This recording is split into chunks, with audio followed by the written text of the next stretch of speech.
Welcome, everyone. This is the first of two webinars that we're hosting, and I'll tell you a little bit about the CLDE Coalition. And we're here to talk about every student, every degree, college civic learning for today's students and tomorrow's democracy. So this is a look back and a look ahead, and I want to welcome all of you and do a minute of housekeeping, which is the session slides and the webinar recording will be sent to each of you tomorrow. You'll also have the opportunity to submit questions that will be addressed in the second part of this webinar on October 1st in the event evaluation, and we'll respond to every question that we're asked. You'll get those at the end of the webinar. So we hope you'll think about this, hold your questions, and join us not only today, but on October 1st. So I'm here to give you a quick history first, and we're not going back to the founding fathers, but we're fast forwarding ahead to 2012 when Carol Schneider, Carolyn Musel, and I presented to the Department of Education a proposal that ended up being the Crucible moment. And we'll also send that to you. And Crucible was given to the country in January of 2012. So over a decade ago, where 80 people came together to talk about what could be done in the area of civic learning and democracy's future, not only business, education, government, philanthropy, nonprofits. We had a whole lot of people that actually at the end of that report made recommendations for what each part of the puzzle could do, each stakeholder, and what we could, in the big picture, do for every student. So let me talk about a minute about the coalition. So we came together in 2021, and 5 national organizations, which you see on the slide, decided to work together as a voluntary effort to really put civic learning and democracy engagement in the forefront, tell people what higher education is doing about it and has done about it, and to reach out to all of the organizations and individuals that we could find to say, could you come together and make a shared commitment to do this work? So we have over 75 partner organizations, and we're really excited about that. And if you would like to join the coalition, we welcome you. So just send an email to us and we'll respond. So let me go a little bit over to how this really accelerated. So the first thing we did was bring together and identify the high impact practices and the way that colleges and universities, some, not all, but what are the high impact colleges and universities who came together and the faculty worked together and said, we are going to have civic learning as a criteria, as a goal, as an academic enterprise for every student in our college or institution of higher education.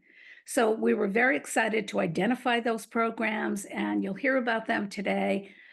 And we think we can build on what we found. There are many research reports now as to why civic learning is so critically important, especially in our divided country.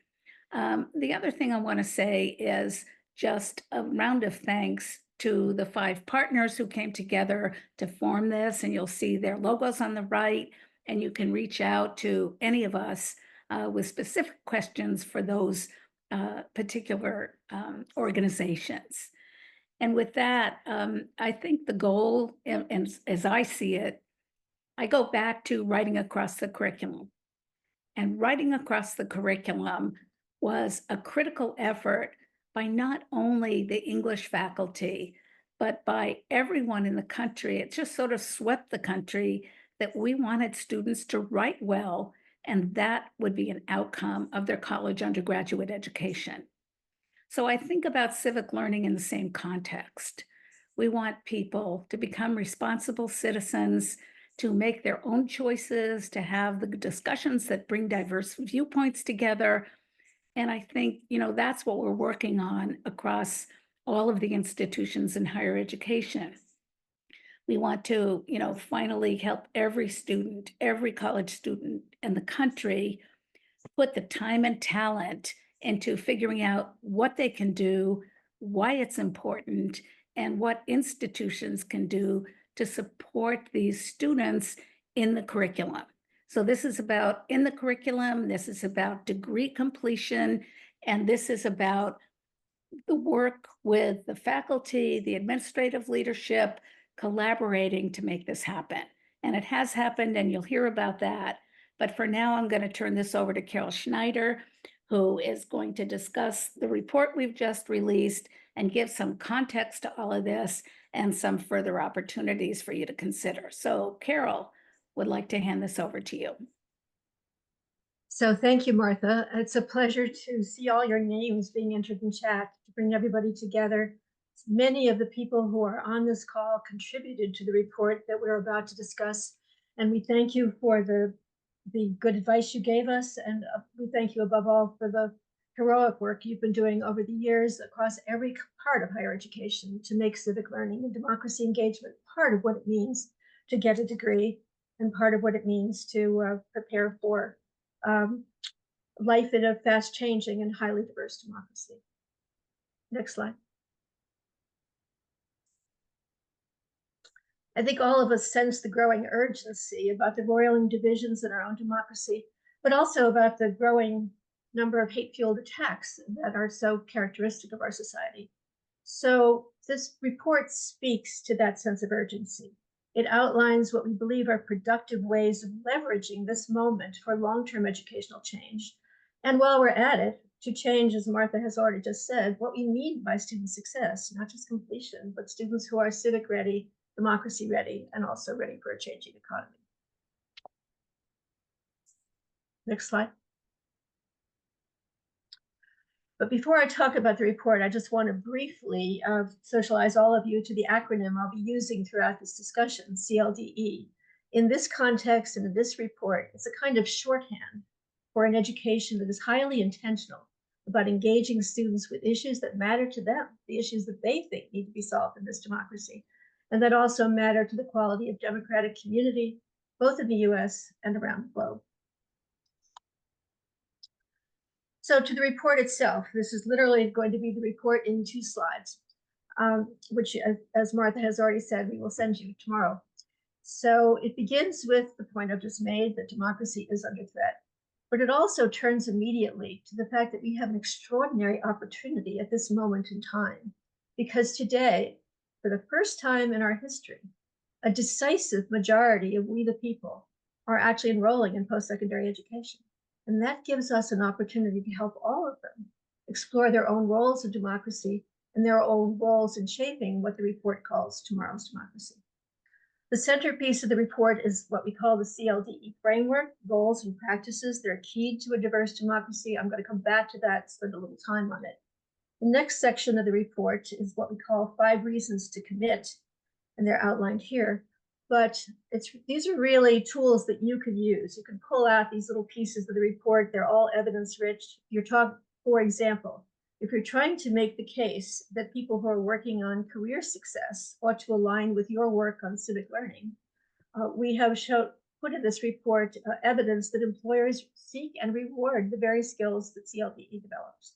Or if you're working on student success, the report emphasizes that students who participate, whatever their economic background, if they participate in active civic learning, they are more likely to complete their degrees.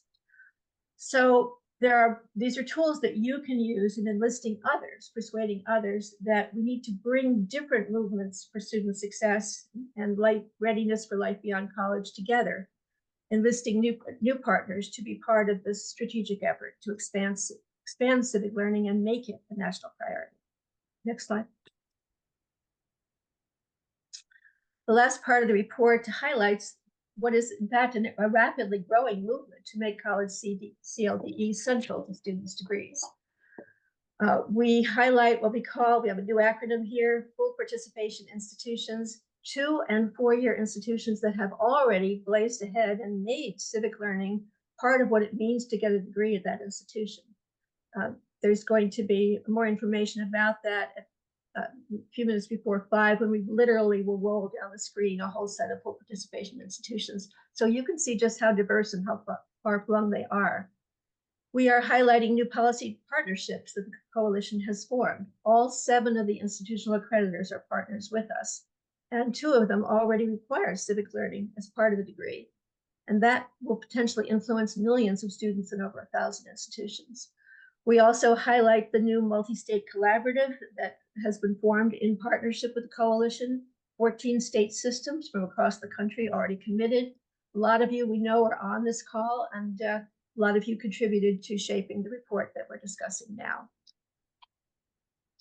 Next slide. So what kinds of learning are we talking about when we describe a CLDE education? The fact of the matter is that there are at least 3, maybe 4 different movements around the country, which often don't interact with each other. One is a movement to make sure that there's at least one required course in higher education that engages students with constitutional democracy core texts, usually with US democracy. There's a second movement, very powerful, just featured today in an article in the Chronicle where we were quoted, on civil dialogue skills or teaching the arts of productive engagement across difference. There's a third movement, certainly the best established nationally, and Campus Compact, AAC and U have been big leaders in this effort, making service learning and students' actual hands-on work on community issues part of what it means to get a degree. And then the fourth is the one that I think is spoken about most passionately by faculty and staff who actually work with students. It's the notion of helping our students discover their own power, their own potential role in this democracy. So our new framework centers on students' purposeful civic engagement, their development of voice, their development of awareness, and practical skills to make a difference in solving problems that they consider important. And it draws from all the movements that I've just discussed, democracy engagement, bridge building, problem solving skills, practical experience and projects. But also, we're arguing forcefully in this report that this ought to be part of students' careers. It's not something separate from the reasons that brought them to college, but there are ways to connect their career learning with civic, ethical, and public good questions that actually matter in their field and that may matter in their workplace. Next slide. So in short, the framework centers democracy, but global as well as US democracy. Too often, I would judge, in the civic learning movement to date, we've assumed democracy rather than explored it. This framework is recommending that we help our students explore it and their role in it. Bridge building and problem solving skills are brought together. It's not learning how to talk with other people as an end in itself, but rather learning how to talk with people with whom you disagree in order to create solutions that you work on with them. Practical experience and projects is central to this, but so too, as I've just said, is making sure that this kind of learning isn't just introduced at the beginning and then dropped, but in fact is reinforced by bringing it up again and again as students move through their first to final year. Next slide. So in short, the framework is inviting us to think beyond that single required course, even though it's very helpful to have it, but to think in terms of what we call students' educational pathways from first to final year. And so I'm going to show you 2 pathways that are in the report. I urge you, page 35 and 36, take a look at them in print, because there's much more detail in the printed report or the digital report than we can show here. But I'll just zero in on the one that looks at the community college experience. And this one is written for students who have small amounts of general education or no amounts of general education. They're in career and technical programs that are, in fact, designed to take them straight into the workplace. The idea is that by putting civic discourse and civic assignments into required courses that are in those programs, we can begin to build their sense of civic identity, their knowledge that they're part of a democracy and that there are small d democracy ways of solving problems. And then before they're done, they should have an opportunity, look at the capstone experience here, to actually work on a proposal that they put together with peers on an issue that they care about, so that problem solving becomes part of what it means to get a college degree. I'm going to skip over the next slide, which is the second pathway. Just recommend that you take a look at it and go to the final slide. So in sum, what is it that this report is recommending? I've said it before, I'll say it again. We want you to start with the students' own questions, the questions that are on their mind when they come to college, and recognize that it may never have occurred to them that their college education can help them work on those questions, discover what they could do about those problems. So encourage them starting in the very first semester, if not earlier, to see that their own questions can be explored through courses, through assignments, through projects, and in their career-related studies, and make collaborative problem solving part of what we mean by quality education in the world's most influential democracy. So we said that you should start with students, and our next panel is in fact going to bring students into this conversation. We've asked them to take a look at this framework and see how it relates to what has worked and what could work better in their own experience as undergraduates in American higher education. So I'm going to pass this to Dawn Whitehead, who is the Vice President for the Office of Global Citizenship at AAC&U, and she is going to introduce the student panel. Thank you. Thank you so much, Carol. Thank you for that framing and for introducing our panel. In this session, as Carol said, we are looking forward to hearing directly from students, both current and recent, about how the college curriculum has been, in the words of the framework, an equally important context for building purposeful civic engagement. We're pleased to have 5 panelists who will share their perspectives on civic learning and democracy, and they do represent a range of institutional types, as you can see, and majors, as you'll see from their bios, which we'll put in the chat throughout the conversation. So I'd love to go ahead and get started. And one of the things that we know at the center of the CLDE framework is purposeful civic engagement, which has also been part of the educational experiences of our panelists. And our first question will be for panelists Maggie Atherton from Salisbury University, Emmanuel Gomez, who studied at Pasadena City College and is now at Long Beach State University, and Leora Petter-Lipstein of the University of Maryland. And we're interested in hearing how your experiences in particular programs enhanced your understanding of civic learning or democracy. And so, Maggie, you were a presidential citizen scholar, which was a credit-bearing experience. Could you tell us how that program and the practical experience and projects you developed as a part of it enhanced your civic learning? Absolutely. So, yeah, civic learning, I really was unfamiliar with the term when I got involved in the Presidential Citizen Scholar Program. In fact, it's a term that I haven't heard since middle school until my sophomore year in college through the Presidential Citizen Scholar Program. Through this program, it's a 3-semester program that totals in 12 credits earned towards graduate requirements. And students will engage with a civic engagement project based on a need in the community. And most of the projects will end up being group projects, and students will then work together with different communities and different community leaders to problem solve the best way to address a need in a certain community.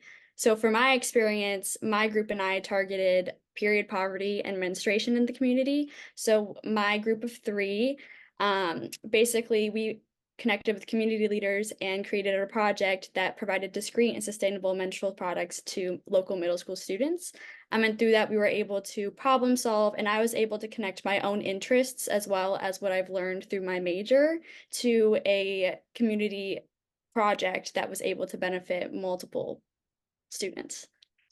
Thank you so much, Maggie. That's very intriguing. We look forward to hearing a little bit more later as well. Next, I'll turn it over to Emmanuel. And you, of course, also have a very interesting path into experiences that connect civic learning and democracy. Could you tell us about your experience as a design fellow with Campus Compact that wasn't even part of Pasadena City College, but somehow you became a design fellow, and how that helped enhance your understanding of civic learning and democracy? Yes, of course. Well, hello, everyone. I I actually was, as you mentioned, a part of Pasadena City College, and my instructor, who would get newsletters from Campus Compact, actually encouraged me to get involved. So through my involvement in her class and just her seeing the work I had been doing on campus, she thought I'd be a good fit. But I want to begin, by pointing out something that I believe is important to note, that my understanding of democracy began as an automotive student. in a trade school. I was recognizing that my decision to work in the automotive field will ultimately contribute to the greater good of commerce. In class, my instructors were open to sharing their experiences of working in the automotive field. They spoke about their roles as Americans, from working in the local private sector to supporting national interests overseas. They really emphasized on the opportunities that we could benefit from while being of service. They shared job leads, taught us hidden tricks of the trade, and encouraged us to go out into the world and implement our new skills, with a sense of pride. That truly influenced me and sparked a sense of belonging and purpose as an American citizen and diesel technician. You see, it sounds wonderful and all, but it is the conventional experience of the working class, especially for students. The automotive field tends to thrive on individualism and neglects the importance of collaboration and community building. I quickly realized the importance of collaboration when I received my first jury duty summons. My first thought was, why should I lose a day of pay, for a case that doesn't involve me? I lacked critical thinking skills and was extremely biased with my focus on monetary success. Fast forward past work injuries, lumbar surgeries, higher education would begin to reshape my role in American society. From the jump, I began to learn new perspectives of American society through the liberal arts. Unfortunately, I would encounter a new system to navigate, not just in education, but the judicial system, and my new outlook of life was reaffirmed. I would go on to endure police brutality and some effects of the criminal justice system as a defendant versus the state of California. This had a huge impact in my life, and I began to notice parallels, of my traumatic experiences from what I was learning in Mexican American history courses and African American history. I had finally come to realize the importance of civic duty participation when a jury failed to deliberate my liberation. I was devastated and desperate for support. No one in my family had ever navigated this system.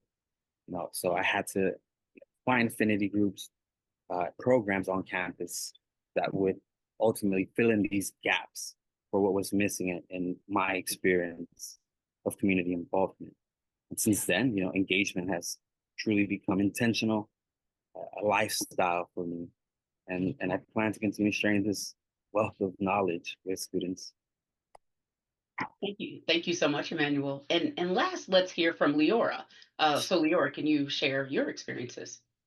Yeah, so I had an internship with the Civic Innovation Center on campus here at the University of Maryland, and that was really interesting and powerful. I found out that we were hosting a town hall for city council candidates and got an opportunity to hear from the candidates and actually talk to them and talk to students and potential voters and the class, the university honors class that put together the town hall. And that was really cool to see. And then also through this experience, I learned about the initiative and grants that were available to university systems to help more college students be poll workers and election judges. And that inspired me. I was like, wait, I don't need a grant to do that. I can actually just go and do that on my own. And so I signed up, and for the May 2024 primary, just this past May in Maryland, I was an election judge, and that was really powerful. I was able to see just how democracy functions. There's one point when I looked around, I was like, yeah, this is the election. Me and these peers of mine, right? Some of them are also students at the university or work at the university. These members of my community and I are coming together to make an election happen. And it really drove home how local democracy is and how it's all about people stepping up and participating together, and you do it for your community. We saw people we recognized, neighbors, friends, coming to vote, and they were all like, oh, thank you for doing this. And it felt good to be appreciated for doing that work, and also good to be a part of the work and really see, yeah, our elections are very secure and strong, and they rely on people like you and I to make them actually happen. Thank you so much. And thanks for all of you for sharing different ways that the personal becomes the practical, becomes part of the community, and how empowering it can be when you have those experiences at your institutions. Next, I'd like to turn to Dylan. And so, Dylan, a recent graduate of George Washington University. Dylan, if you could tell us, based on your experiences in either of your degree programs, why is civic learning important for an engaged democracy, and what would help more students become engaged with democracy? Absolutely. So, I would say that a lot of times we conflate democracy with just voting, which is critical, but it's also civil society. Even if we go back to the start of the US, Tocqueville, for any of my political science nerds out there who had to read that. Um, so it's about people coming together for the common good in their communities. As you mentioned, I'm a bit of the odd one out. I'm not in school anymore. I currently work in government. And I can tell you that just as we need, informed citizens voting for people-centered policies, we also need people in the grassroots who can serve at a hyper-local level, who can directly represent the community from the bottom up without all the red tape. And civic learning opens the door for people to engage in that civil society and shape the world beyond just voting. So, to expand engagement, I would say that universities should, as I think has been mentioned many times, guide people to find the issues that they care about. And not only in the classroom, but I would say make it so that students can take the projects that they're doing in the classroom, do the work that they're doing, in their courses, and allow them to continue doing that outside. So, we know community change is not going to happen in a 15-week period, but maybe some serious stuff can get done if you have a 2-year degree program and you're working on it throughout that, a 4-year program. And you can make it easier to start organizations and projects that students care about. I know at my alma mater, we had social impact grants where students can, have businesses that have a double bottom line. Student orgs were formed to support organizations that advocate for various different things on campus and in the community, and especially building partnerships with diverse organizations and encourage opportunities for students to get engaged in that. The program that I was in and then eventually ran in grad school or helped run in grad school, not not on my own, is a program that allowed students to get paid through their federal work study to serve at various organizations. And that really helped solve an access issue. I know for me, it helped in college to be able to work with organizations that I even saw in the classroom who provided projects for us. So I would say universities should build those robust partnerships and find ways to have students engage with them in the classroom. And if they really are passionate about it, they click with that organization, make it accessible for them to continue engaging and working on those issues going forward outside of the classroom. Thank you. And I just have a quick question for the group. I know Maggie has mentioned that with her work, she was able to connect with AmeriCorps and receive some compensation. For any of the rest of you, could just raise your hand if you had an experience where you also received compensation or payment, some sort of stipend with some of your civic learning experiences. Okay. All right. Okay. Thank you. Leora, you also, Dylan talked about the connection between the classroom and the community and inside and outside the classroom. You had a very unique experience in your democracy and design class where you were able to learn directly what your peers really thought about voting and civic engagement. I wonder if you could tell us a little bit about that experience and what you learned about those types of things. Yeah, definitely. So this class was, to begin with, interdisciplinary. So it was public policy students, political science students, architecture students, and graphic design students. So to begin with, talking a lot with people outside of my classes, which is not outside my major, which is not something that, especially as you get to the higher levels, you really get the opportunity to do. And I really realized how much of a bubble that we're in, right? Part of the class was going and talking to engineering students in particular to try and understand their attitudes towards voting, because based on the NSEL, we found that UMD's engineering students specifically vote at the lowest rate compared to the rest of the campus. So like, okay, let's talk to them, find out why. And exiting that bubble and realizing that what I and my peers have known for so long that we assume is common knowledge is not, in fact, common knowledge was really eye-opening. It was really cool to talk to them and say, hey, are civics talked about in your classes? Do you talk about the connection between the work you're doing in your classes and how that connects to the greater world, the real world, as we sometimes call it? And so I actually got to talk to a lot of engineering students and hear them say, yeah, but like, does my vote really matter? We're in Maryland, like it's a blue state, let's be real here. And a lot of cynicism about, does our vote matter? Does it have an impact? And also just the fact that it's not a priority, right? A lot of them cited, oh, classes are difficult. We have a lot of work to do. Everyone knows engineering majors always have, a 10-page problem set due every day. We just don't have time to vote. We don't have time to make time for it. It's not a priority. Professors don't give time off or extensions if you go vote. It's just not built in, and it's not something that they're talking about, and it's not something that is part of the way that they view the world. And it very much is for policy students. So kind of realizing, oh, this is an entirely different framework that we're operating under. And I think what universities specifically can do to help make that happen and draw that connection is helping students just be aware of the resources that they have, right? That you can request an absentee ballot and have post office boxes and ballot drop boxes, and just making it easier and building in that infrastructure, right? Like getting professors to give a homework extension or a day off to go vote so that people have the time to do it and it becomes front of mind. Thank you so much, Leora, for that. And I think it's really helpful and insightful that that was an interdisciplinary experience. And I think Maggie referenced her experience was also interdisciplinary, and we'll hear a little bit more later. But now I'd like to turn it over to Taylor. So Taylor Easter from Widener University. And you mentioned that one of the reasons you selected Widener was because of the Bonner program. And you've served as political engagement coordinator and worn a lot of civic hats, if you will, at your institution. And when you look at the CLDE framework, your work has been in many different areas, but especially in that democratic knowledge and levers for change space. So could you tell us, based on the experiences you've had, what some of the challenges are to civic learning for an engaged democracy from your perspective?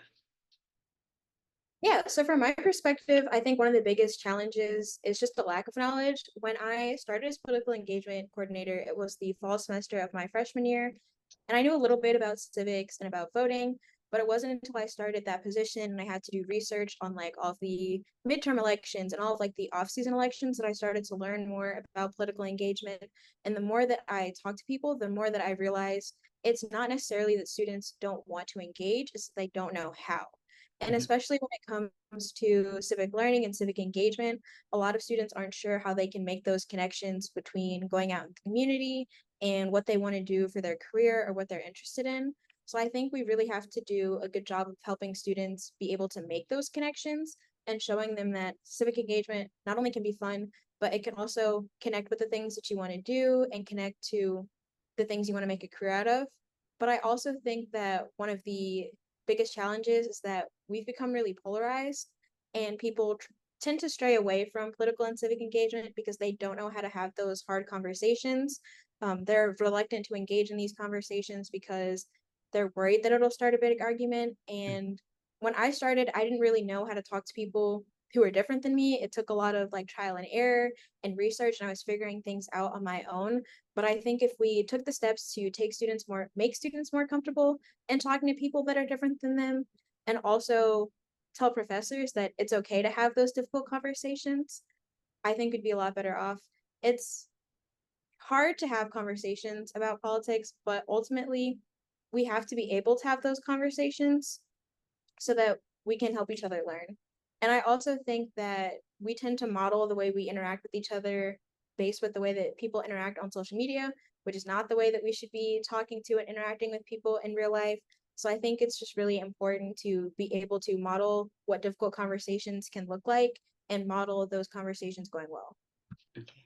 Thank you for that, Taylor. It's very insightful. And sometimes we have to be reminded that social media is not real life and it doesn't reflect what is going on, and that we need to rethink those models, and that it's important that institutions provide opportunities to speak across difference and to address those challenges. Maggie, would you like to share any challenges that you see in helping expand the knowledge and understanding of civic learning for democracy? For sure. I mean, I first just want to echo what Taylor was saying. I mean, I think the real challenge is students don't realize how it can relate to their own interests and their own majors and even their future careers. I think that's really like the big one that students have a hard time connecting with. I mean, in my own experience for the program that I was involved in, we have an application process, which can also be really daunting for students because they see an application and think that it's going to be this really big project that's going to take up a lot of time. And while it does take up some time, that wasn't the only thing that I was involved in during that particular time during my schooling. So I think that understanding that you can do more than one thing and you can be engaged in the community and be engaged in civic learning while also pursuing other interests is really important as well. Thank you. And recognizing all the things that you have going on, how you can embed it throughout. Thank you. That's really important. For our next question, this is where we need advice. And so, as you know, and you heard Carol mention this a little bit earlier, civic learning is sometimes optional at both 2 and 4 year institutions. And CLDE is recommending that all institutions should be full participation institutions, the FPIs that Carol mentioned, where all students are required to earn credit for a civic experience with deep engagement in the community, the types of experiences that you've had. And we wonder what advice you have for institutions to make this type of experience a requirement. So, Emmanuel, we'd love to come to you. You have a range of very rich, diverse experiences as a student at 2 different institutions. You have shared with us the power of your work with CORE, the Community Overcoming Recidivism Through Education at PCC. You've shared with us about your environmental science course, being a history major. What advice do you have for institutions to make these types of deep civic experiences required? Yes, so I mean, it has to be a requirement, in order for it to uh, successfully involve students and connect them to issues that are relevant to them. At Pasadena City College, um, some of my professors, they implemented service learning, or at least what I consider service learning in the curriculum. These professors, though, were mostly natural science and engineering design experts. In these courses, ethics is prioritized, as in the social sciences, except, we have lab hours to complete. And, this requirement ultimately fulfills the expected student learning outcomes.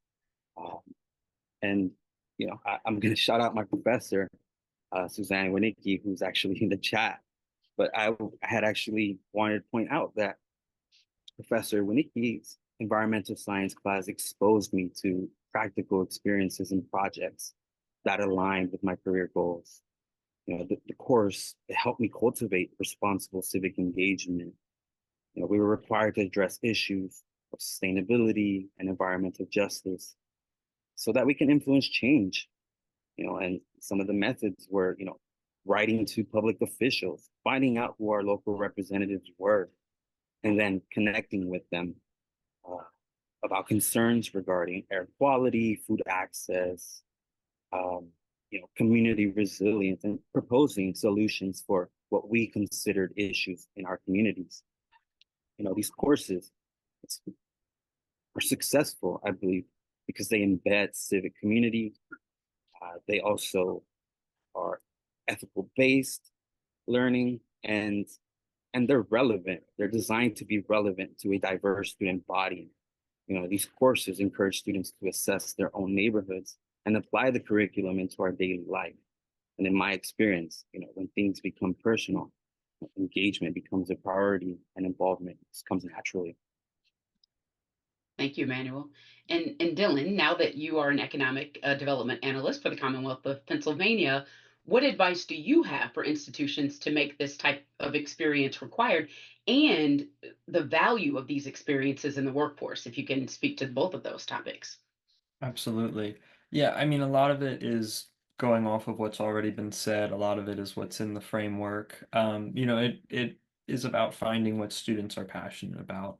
I remember that one of my first community engagement courses was organizing for social change.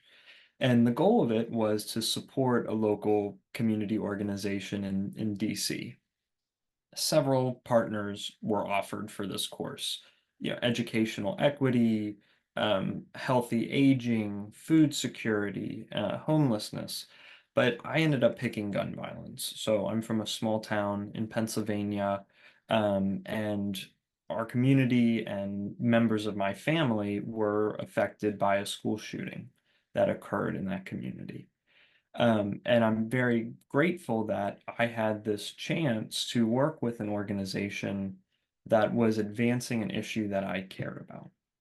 And I would say that that project and others that I worked on through my community engaged courses, I cared about more than, my other ones because I had that personal connection to it. Thank you. And second, I would say, again, it's about practical skills. During my time in civic related courses, I learned program evaluation, grant making, grant writing, research methods, all of which are marketable skills. I think we need to expand past this notion and break down this idea that service is just direct service. It's not just handing out food, it's not just tutoring. It can be things that are capacity building for local organizations. And a little bit is self-interest, but if you can demonstrate that in these courses you're going to pick up skills and experiences and then build a network, which you can leverage and you can put on your resume, also while advocating for an issue that you care about, you're going to get students' attention, you're going to get their buy-in. I know that the skills and experiences that I, put on my resume did get me this job. It helped me understand that, housing was actually another area that I'm very passionate about. It's what I work in now. And then also, when I'm in my interviews, I can pull all of these stories and I can talk about all these experiences that I got from my civic engagement classes that I just wouldn't if I was in purely an academic setting and just, sitting in a classroom discussing these issues. Thank you so much, Dylan. And I don't know if you're noticing in the chat, but people are very pleased with what you've just articulated and how important it is that we make it very clear that there are these connections to careers and alignment, and there's a skill set that you're learning in these experiences. Last, I'd like to turn to Taylor. And Taylor, would you like to share any thoughts about the connection of your civic experiences with your alignment in your future career as well? Yeah, so when I first got to Widener, I didn't really know what I wanted to do. I came in as just a political science major. I wasn't sure if I wanted to change my major because I didn't know what I wanted to do. But I added a double major in sociology, and then I started working with political engagement. And in those experiences, I got to meet with local representatives, and I also got to meet with people in the nonprofit sector, and it helped me to realized that what I wanted to do was work in higher education in the civic engagement sphere. But through my work with the Bonner program on our campus, I've gotten to see how people get matched to different community partners and even community partners that weren't actually original partnerships with Widener based on their majors and their interests. Like we have an engineering major who found a plant nearby and is helping them with stuff. And I don't know anything about the STEM side of it, but it's really cool to hear about and see people who are really passionate about community service make those connections and figure out that, yes, I can do service and engage with the community and have it relate to my future career. Thank you so much. And I just want to echo the appreciation we're seeing in the chat. So Taylor, Dylan, Leora, Emmanuel, Maggie, thank you so much for taking the time out to join us today. And thank you for clearly articulating the positive impact that civic engagement and civic learning has had on your experiences. And we look forward to seeing what you all do next. And with that, I'll turn it over to the next panel. Thank you. Oh, wow. Thank you so much, Dawn, Maggie, Emmanuel, Leora, Dylan, and Taylor. Not to be too repetitive, but exactly what Dawn just said, looking in the chat, I think really reiterates for all of us about why this work matters, what centers us, and what we all do. Welcome to this CLDE convening. I am Bobby Lauer, the president of Campus Compact, and I am honored to be chairing this next panel. And as you can see on the screen, with just an exceptional group of people. Like our last panel, we are going to be moving quickly and trying to pack in a lot into the next 40 or so minutes. So what are we going to be talking about today? You're going to hear about the panelists and their bios in the chat, so we're not going to have time to read through them. But there's a thread that kind of weaves them all together. And that is that everyone we have on this panel today have been long-term advocates. They are experts. They have been advancing constructive discourse across difference for decades. They have been lifting this work up, championing it both from inside and outside higher education, and really centering bridge building as a core ethos throughout their entire careers. But at this moment and this year, we are seeing urgent demands for scaling and advancing discourse and dialogue, both from within the higher education sector and outside of it. During this panel, we're going to dive into how campuses and leaders are responding to this new urgency, how we can ensure that this is not a flash in the pan moment for dialogue, but that it gains the staying power that we all know it needs. We will also explore the critical roles that everyone has to play in ensuring that staying power. I also want to give a very quick plug for a recent Campus Compact resource titled Better Discourse. This guide helps you get back to campus and includes prompts for self-reflection, advice for asset mapping across your campuses, references to the tools, policies, and evidence-based practices that campuses need to quickly implement better discourse practices, and importantly, integrate it into the broader civic engagement mission and ecosystem. It aligns exactly to what this entire event this afternoon is all about. We know that civil discourse does not and should not stand alone. We've talked in these last two panels about the framework, which is featured in the new report, Every Student, Every Degree. And in that framework and in that report, we talk about how civil discourse needs to be connected to students' projects and career development, and as the student panel just made clear. And we need to connect it directly to the choices about what tomorrow's democracy can be. And so with that, I will welcome my panel, Mary Ellen, Ron, Kara, Trig, John, and we are going to get started right away. So Mary Ellen, you, like everyone on this panel, has been at this work for quite some time. So I'm going to ask you in just 1 to 2 minutes, along with everybody, we're going to do a quick round robin, share what your experience has been over this past year as we have seen the focus of bridging and dialogue move to the center of the national conversation. Yeah, good afternoon, everyone. It's a pleasure to be with you. Thanks so much for having me. Honestly, it's been a truly remarkable year. I think two comments that I'll lift up briefly and then look forward to hearing my fellow panelists' comments as well. One is to speak narrowly to work within the interfaith community. So obviously the incredibly tragic events of October 7th and then the horrific loss of life that has occurred since then has put immense pressure on the interfaith community. Long-standing relationships of working across divides have come apart in truly sad ways. I've seen lifelong partners in bridge building wrestle with the value of their lifelong work, seeing the coming apart that's happening right now. So just a real sense of grief and tragedy, and is it even possible to heal across the differences? I'll note that institutions that have had year-over-year commitment to building these kinds of resilient interfaith relationships are seeing perseverance and are seeing moments of reconciliation and hope, but under immense pressure from outside actors. The second thing that I'll mention, sort of a second level across campuses, is a fracturing within campus communities in a way that I think is distinct in this moment. So there's always been pockets and space of disagreement, but I think what we've seen with the events of what's happening in the Middle East and the implication on college campuses has meant that there's been deep disagreement within campus communities in a way that has been particularly challenged for community leaders to navigate, and has meant that the risk of navigating those differences for institutional leaders is particularly acute. And that's causing a sense of fear and an uncertainty in terms of how to lead amidst a new landscape. Look forward to other perspectives as well. Thanks, Mary Ellen. Ron, we'll go to you next. As a seasoned president who's been talking about this and doing this work for decades, give us your thoughts. Well, I actually was very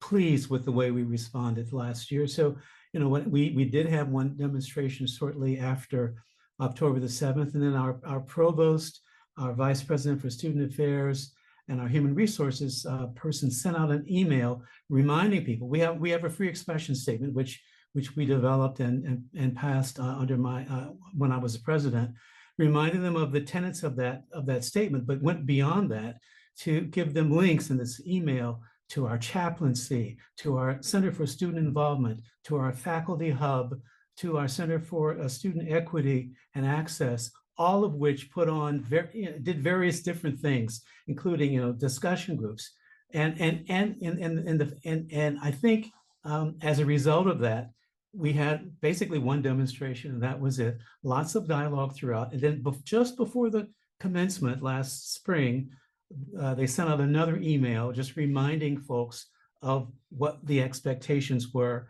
at the commencement. Let me just read one of the things that they said in that first email was, as an academic community, the University of Richmond has a foundational commitment to free and open discussion of ideas and to ensuring an environment in which respectful discourse and thoughtful debate can occur. However, freedom of expression is not without limits of responsibility. And they went on to remind folks of what we've all bought into. It doesn't mean, everything's going to be perfect, but I was very proud of how we came out last year. We'll see if we can, maintain that this year. Thanks, Ron. Kara, I want to go to you next. As a seasoned community engagement leader at a campus that was one of our full participation campuses, JMU. So Bobby, I want to echo the comments that you made at the top here, that this is not new work. And I know that many who are here in the audience have been doing this for years. And I also want to echo the comments that Carol made in an article published today in the Chronicle of Higher Education about whether you can teach free speech, which is, and I love, Carol, what you said, that if you want students to gain these skills, you have to practice them across curriculums.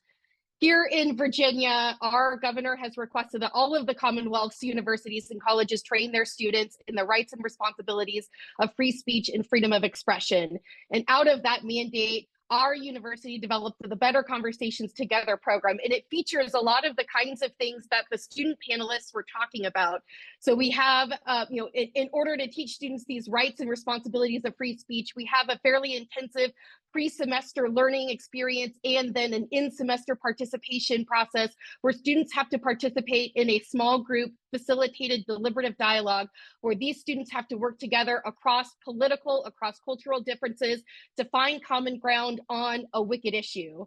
We're offering training and workshop sessions for students or for faculty in helping them to facilitate difficult classroom conversations, not just about issues like Israel and Palestine, but about AI, about the honor and how it intersects with the honor code, about large issues, about small issues, so our faculty feel comfortable having difficult conversations in what already might feel like a really heated moment on our campus. We're also working with student organizations in classrooms and in classrooms more directly to build student skills and how to avoid that kind of conversational panic zone that they oftentimes feel when they're sitting in a classroom and somebody says something that they fundamentally disagree with. But we're also helping them to use curiosity to really break down those misperceptions. And I think something that Dylan said in the panel previously really struck me. We employ 18 students in real jobs that help facilitate our program, where they're learning the kinds of facilitation skills and dialogue and deliberation skills. And we have 9 more students that we employ to help work on voting and democratic engagement. And all of those students are getting real employment and workplace opportunities to say that they are doing civic engagement in the workplace. And I think last and most importantly, as Mary Ellen mentioned, that we have senior leadership who are committed to doing this work, and our university has committed real dollars, not one-time funds, because this is something that can't be done just one time to this work. And we're signaling to our students, to our faculty on campus, that as an institution, we're committed to this work, not just in this moment, but committed for the long term. Thanks, Kara. Trig, if you could give us a perspective, you're both being able to carry the role of being in the classroom, but then also being a national leader of an organization that braids together U.S. history and dialogues across contested difference. Thanks, Bobby.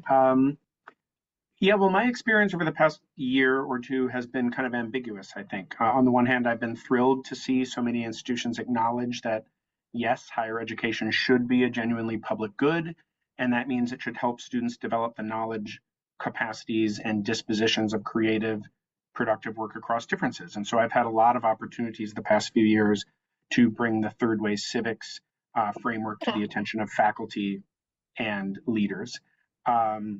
On the other hand, we've seen similar waves of interest before in this sector, and we still see institutions, or I still see institutions, often focusing heavily on extra or co-curricular experiences, or perhaps a single new course kind of crammed with civic content, without enough focus on two things: pedagogy, the actual way content is taught, and institutional culture.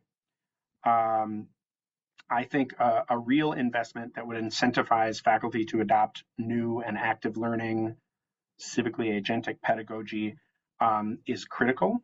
And I think it would include an effort not just to teach techniques, but to transform instructors' professional identities from expert keepers and dispensers of knowledge to facilitators of a collective knowledge creation process, because that's the kind of person we want our students to be able to become out in democratic society.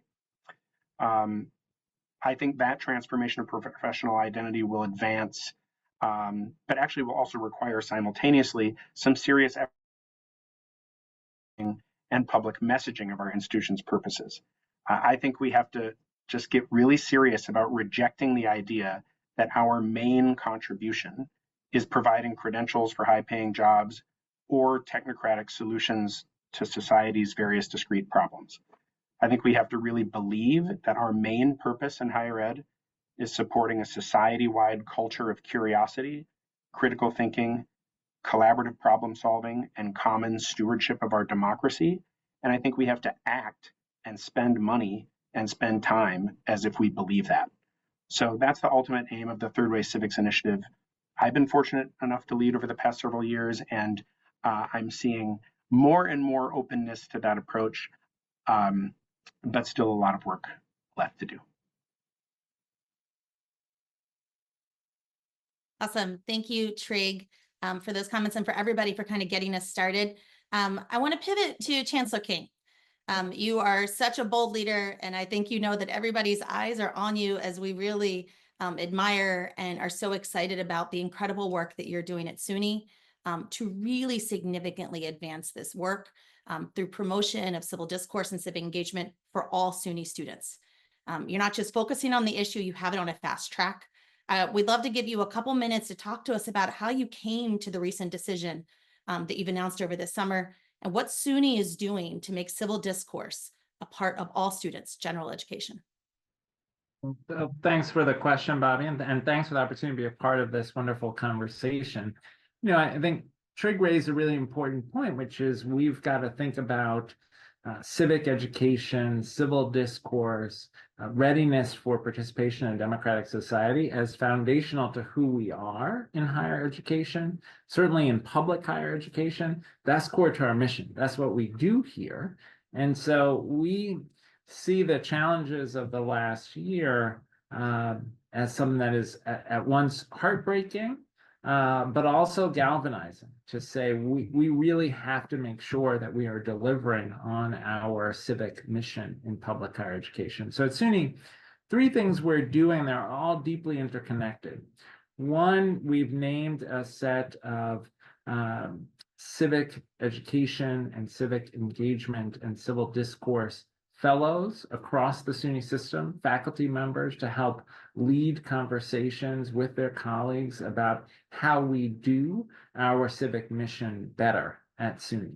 And that's a critical role, and we've identified some great leaders across our 64 campuses. Second, we've committed to revise our general education framework, to say that one of the core competencies in our general education framework will be civic discourse. And that means this is an idea that has to work across the curriculum. So we're working through shared governance now to get this done. But it means every faculty member, whatever their discipline, will need to think about, how do I inculcate the skills of civic discourse in my curriculum? How do I help students learn to analyze not only the assumptions of the person they disagree with, but their own assumptions? How will I help folks figure out how to share their ideas respectfully without attacking the identity of other folks? How will I learn to rigorously evaluate information that's presented to me and try to discern facts from fiction, facts from misinformation and disinformation? Right? The skills of being a citizen, those happen in science class and music class and in sociology class and political science class. The third thing we're doing is we think it's really important for students to live those civic values. And so thanks to Governor Hochul's leadership and our Lieutenant Governor Delgado, we have funding for something called the Empire State Service Corps. And beginning this fall, we'll have 500 SUNY students across our system who will engage in public service that will be paid. So they'll do 300 hours a year of public service. It will be paid. They will be in community with students who are different from them, working to serve the community. And we think that that will help strengthen the civic fabric across SUNY. Students will be tutoring, they'll be working in homeless shelters, they'll be working in food pantries, they'll be working on environmental issues, but they'll be living those civic values. And we think in conjunction, those three initiatives will really allow us to more fully deliver on our civic mission. But so glad to be here and have the opportunity to learn from what everyone else is working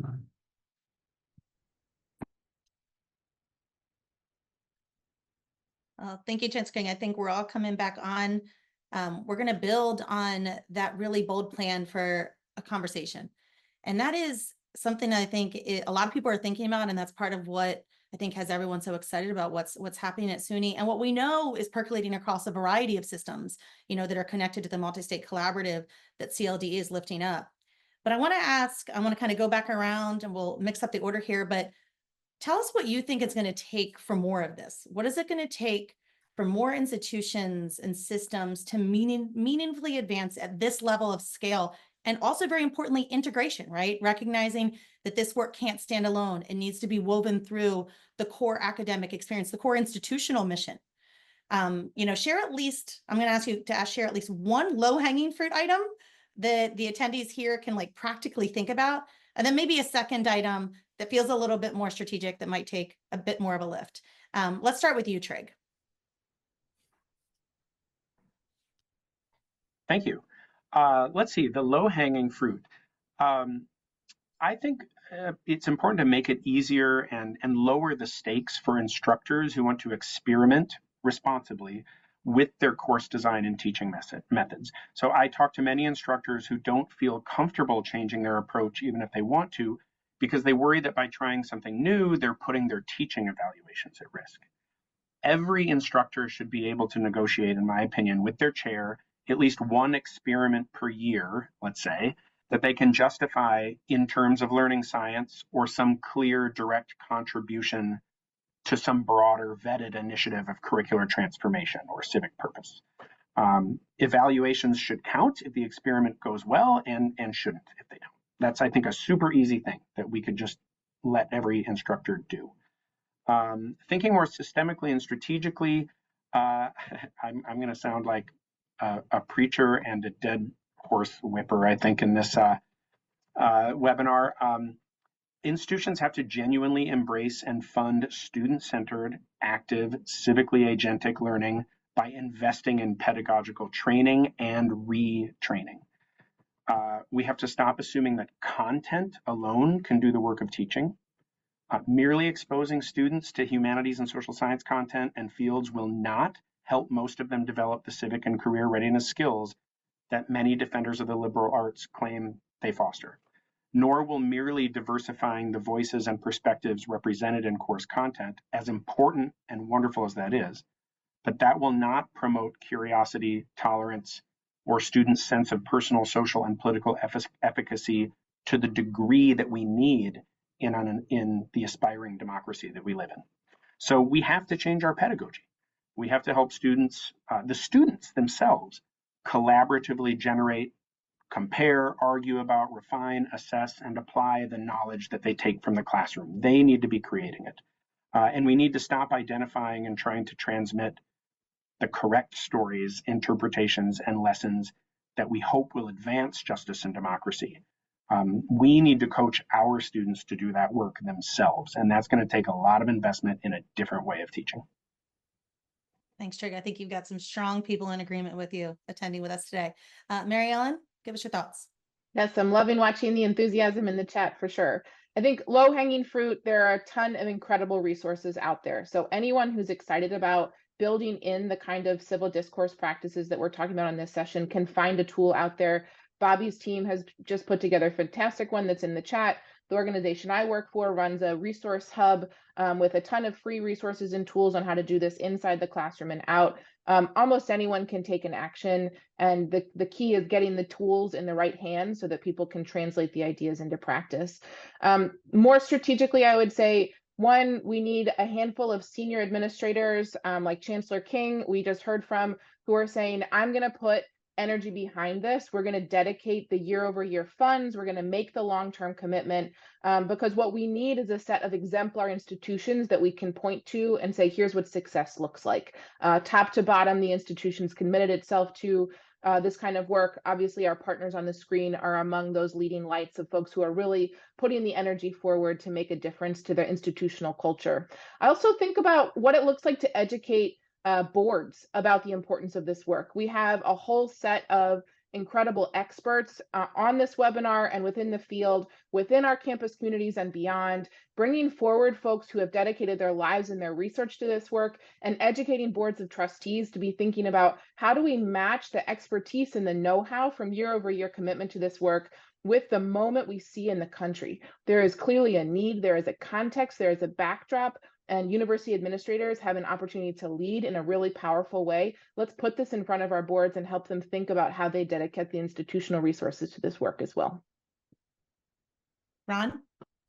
Well, what I would say in terms of low-hanging fruit is that I think the faculty need the institution to commit resources to helping them. What I hear over and over from faculty is in terms of navigating difficult conversations in the classroom. I mean, last year is just one example. It's going to continue this year with the election. I mean, our faculty hub has a number of programs that they provide for faculty to give them the tools and to guide them to some of the resources that Mary Ellen was just was just mentioning. I think that's critically important, and it's an easy, well, not easy, but it's something that ought to be the faculty teaching learning office, we call ours the faculty hub here, ought to be able to do. On the bigger front, I think each institution should commit to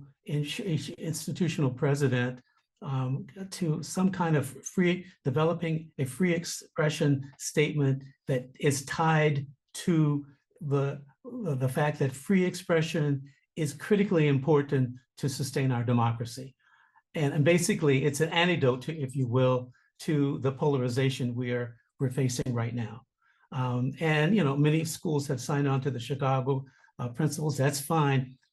Personally, I think it works better if the institution does it itself internally and gets faculty, staff, students, trustees engaged in that process. That in itself can change the mindset of many and put you on the right path.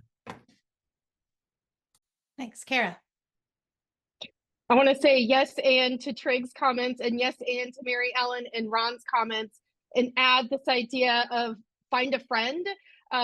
Again, like Bobby, you were just so spot on that many of us who have been on campuses have been doing this work for decades, who have been doing dialogue and deliberation in curricular and co-curricular settings, and often laboring as units of one individual teaching that one class, reaching only those small amounts of students that happen to find us as these faculty members. And then they go off to their other majors and maybe never experience a civic engagement, civil dialogue, or democratic deliberation again. But there are faculty experts on campuses in places like communication studies and psychology. I've found them in public policy. I've found them in our College of Education and in our sciences and computer science and in foreign language. I've also happened to find them in our Office of Residential Life, in our DEI office, and also in our office of and other offices on the student affairs side. And so I would encourage, as a low-hanging fruit, to encourage people to reach across the aisle from, if you're an instructional faculty member on the academic affairs side, to reach across and find a friend in the student affairs side. And if you're in student affairs, to reach across the aisle and find the academic affairs faculty member who might be laboring and thinking they're doing this work in isolation, but really we can do this together. And centers and institutes of civic discourse and of democracy and civic engagement on campus, I think, can be the linchpin in helping bring these individuals who are often operating in isolation together. My bigger strategic thinking is to speak the language of the university, and that is of assessment. We need to do, in order to scale, in order to get those dedicated streams of funding, we in this work have to do a better job of engaging in the assessment practice of what this work looks like, quantitatively and qualitatively. Oftentimes, and here's where finding a friend can be a help in this case, that sometimes these faculty and these people laboring in university offices themselves have developed assessment pieces and protocols that can be scaled. And so the idea that assessment can be a barrier to this work because we don't have a place to start is probably not as strong of a barrier as it might seem to be at the outset. And as Mary Ellen sort of alluded to, that there are higher education nonprofits and foundations who have done a remarkable amount of work in assessment. I think of the Institute for Citizens and Scholars, who has done a lot of work in the process of developing not just rubrics, but larger scale assessment pieces for cross-campus assessment of civic engagement and civil discourse. The Interactivity Foundation has done some specifically on civic engagement. And so I think that assessment can be really helpful in demonstrating and making the case to senior administrators that this work is doable and it moves the needle in a time of critical importance. Thank you, Kara. John, can I go to you for your response? Sure. So having started my career as a high school social studies and civics teacher, I cannot pass up the opportunity to point out, going back to your low-hanging fruit point, that this is a moment where we have to make sure our students are registered to vote and know how to participate in our democracy themselves. And so one of the things that we're working on at SUNY is building into the student housing process an opportunity to provide students with information in a nonpartisan fashion for how they can register to vote if they want to at their dorm, at their new address, as well as information about how they can register to vote at home and get absentee voting done at home if that's what they would prefer. But we really have to make sure that students know the process to be able to vote. And in some of our states, it's gotten, I'll generously say, more complicated to be able to get registered and to figure out your polling place. And I think we have a responsibility to help our students with that. We also, I mentioned our Empire State Service Corps, where we have state funding for paid public service experiences for students. We also have a foundation that's partnered with us to allow us to have 15 of those Service Corps members actually work in nonpartisan organizations that work to help people register to vote and participate in voting. And I just think that's, it's low-hanging fruit and essential if we want our democracy to function. Awesome. Okay, so we have about 10 minutes left, which is, I think, time for one more question. We have a couple hundred people with us today, which is phenomenal. And we know that this is a really diverse set of group, and we can just see in the chat, we have senior administrators, people in faculty roles, people in staff roles. I saw some folks talking about being AmeriCorps Vistas, students, and really running the gamut of the beautiful kind of architecture that makes up a campus community. And we've already talked a lot about here that this is an all-in sport, that this is not something that is, if we're going to really make the impact that we want this to have, if we really want to think about scale and integration, there are roles for everyone to play.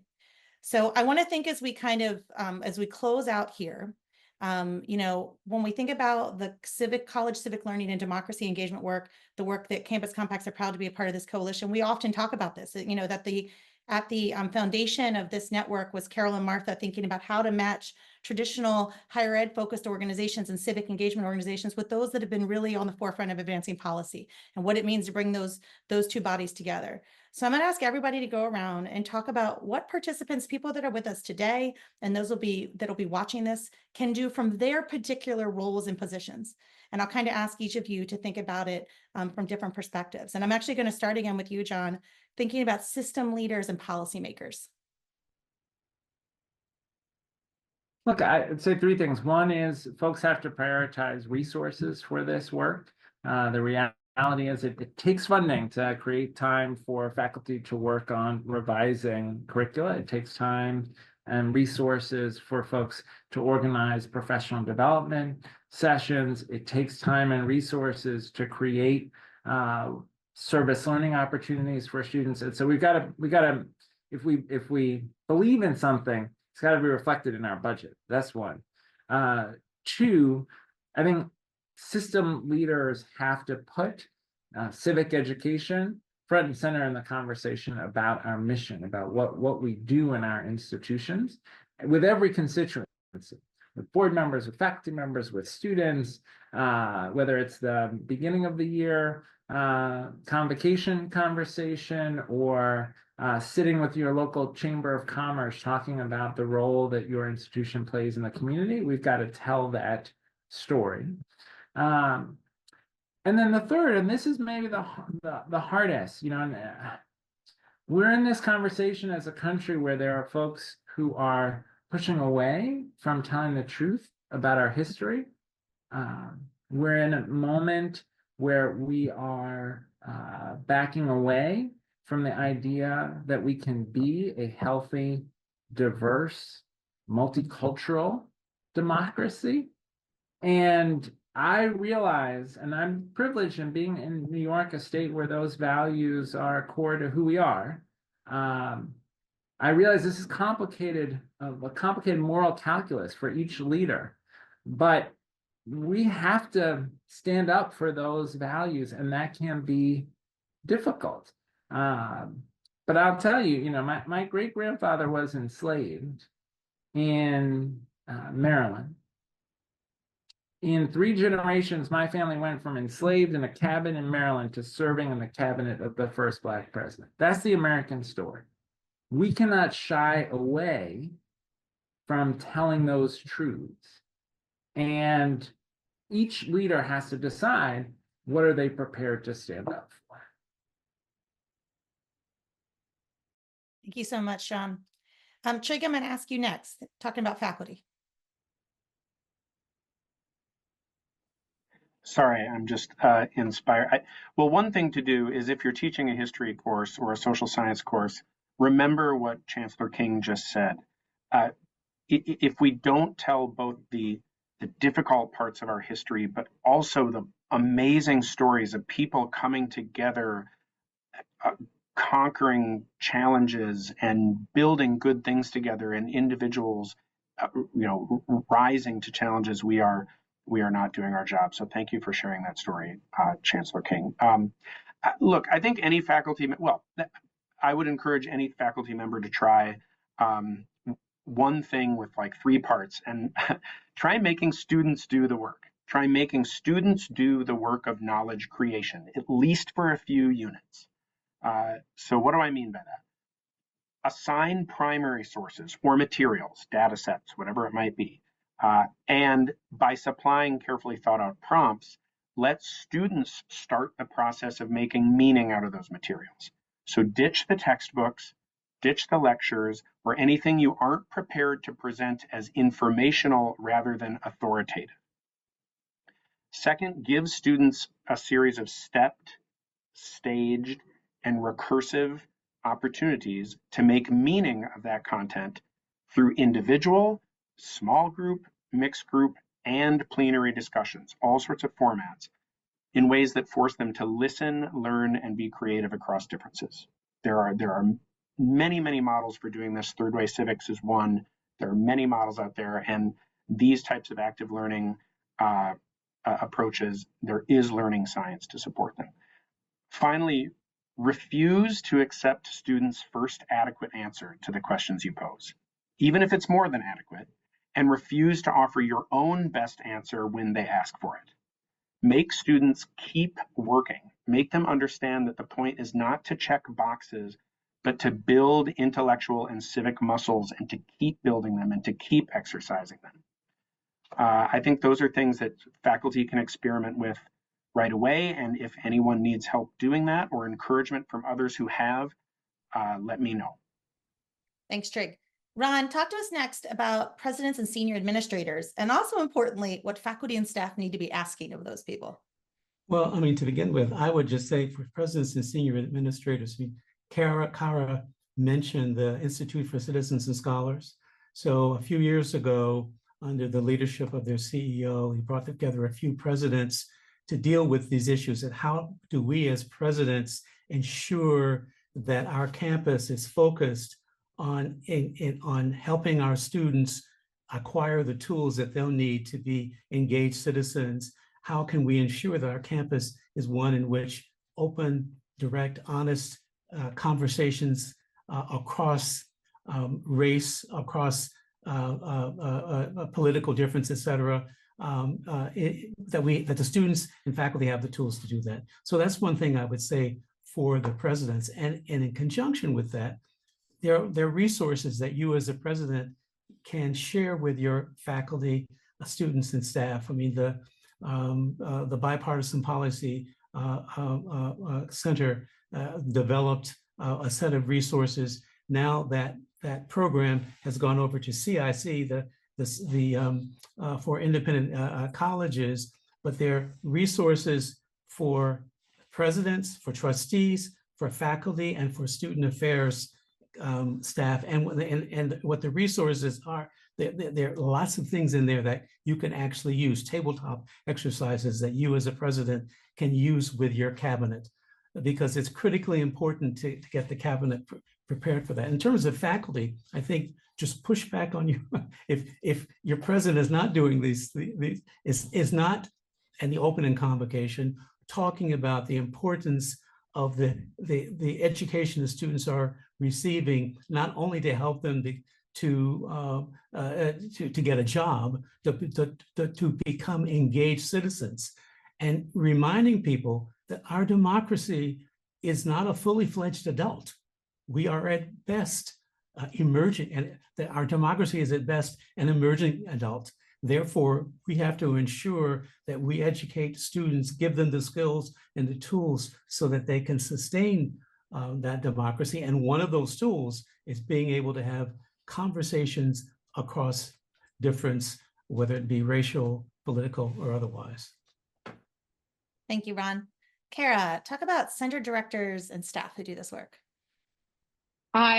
For those of you who are on this call who are centers, directors, and staff, and maybe you are just a center director with no staff, know that I understand the work that you are facing at this time and how challenging it can be, but know that I think that centers of civic engagement, institutes of civil discourse and democracy, I think are really the glue that is going to hold and is holding and has held in many ways campuses together in this movement, that they can offer faculty who are laboring independently an opportunity to scale up and to reach and to utilize dialogue and deliberation and get students who are in computer science and biology and in physics together with our philosophy students and our political science students together in conversation about what these things are. And that can't happen, or it's often really challenging for that to happen. And so centers can really provide that connective tissue that can help dialogue and deliberation become embedded, not just in the College of Arts and Science or liberal arts, but can be embedded co-curricularly across the curriculum, but can also tie in with our student affairs organizations and can do and be embedded in Office of Residential Life and in orientation, so that not just is this seen as an extracurricular activity, but it's something that is a real world opportunity that is outside not just of the classroom, but is in other kinds of spaces and living spaces and so on. So know that that centers at this time are really valuable and should be invested in as well. And I think they're super important. Thanks. Mary Ellen, what about national field leaders?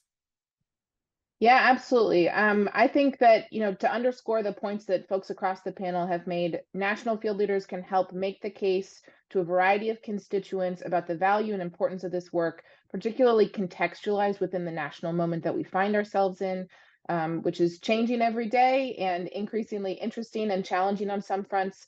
I think the other point that I would make for national field leaders is that part of our responsibility is to be as helpful, as supportive as possible. So hearing directly from campus partners, what can we do that's of greatest use? How do we make ourselves and our tools as useful and adaptable to a variety of campus contexts as possible is a critical responsibility. Last point there is just trying to bring forward the best research. Trig's spoken to this beautifully about the learning science that undergirds this. Bringing forward research as a tool to inform best practice on campus is a really powerful opportunity that field leaders have an opportunity to bring forward. Thanks so much. Thanks, Mary Ellen.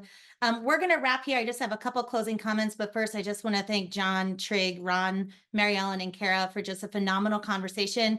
I also want to raise up that this is such a collaborative effort. During this panel today, we've heard mention of lots of organizations that are critical to this movement, from the work around campus free expression happening underneath the leadership now of the Council of Independent Colleges, the Institute for Citizens and Scholars, Three-Way Civics, Interfaith America. I know JMU is is active in so many of these efforts and consortia across the country. We're proud to be partners with all of you at Campus Compact. I also want to add that this work is also, I'm really inspired by the federal leadership that we're seeing, both within AmeriCorps and the centering of this work, really proactively looking at the core need to think about how to center bridge building as an outcome for AmeriCorps service, and really, and we're excited at Compact to be looking at that and thinking about that curriculum.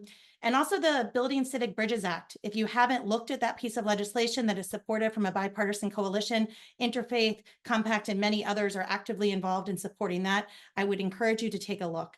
It really points to how this is a cross-sector approach with everything from the U.S. Chamber of Commerce to our civic organizations, that this is being demanded by the private sector. This is not something that higher ed is focusing on, obviously, in a silo. We're going to take a 3-minute break. We obviously move fast, and there is one panel left in today's session that will begin at 5 o'clock. You do not want to miss it. In this session, you're going to hear from leaders in many different sectors, from state systems, institutional accrediting commission, student success leaders, and philanthropy, and how they're banding together to make college civic learning both expected and transformative for today's students. During this very brief break, you're going to see a list of the 70 full participation institutions. Take a look. If you don't see your name, your institution on there, and you believe that you should be, let us know. And thank you so much.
Welcome back, everybody, to this final panel, From Vision to Full Participation. How are leaders taking advantage and action to make civic learning both inclusive and transformative? Hi, I'm Nancy Shapiro, and I co-chair the CLDE Multi-State Collaborative for Civic Learning and Democracy Engagement with my colleague Richard Freeland, who's also on this webinar. Many of you who are here are already part of the multi-state, as I think Carol mentioned. We now have 14 states that meet regularly to promote robust state-level policies and programs to accelerate civic learning for an engaged democracy among all types of higher education systems across the U.S. The MSC, the Multi-State Collaborative, is committed to the principle that participating higher ed systems must process in their own way toward full development of a set of programs and policies in the area of civic learning and democracy engagement. You can find the list of the 14 participating states in the link in the chat or on the CLDE webpage. And if your state is not yet on our list, please reach out to me or Richard, and we will make sure we follow up with you. This afternoon's panel members each bring a different lens to the bigger question of making civic learning and democracy engagement a norm in higher education, not just an option. Today's panelists are going to highlight several major scaling initiatives. Our goal, as Carol mentioned, is full participation. Every student and every degree program. Today's panelists are going to talk about what that means.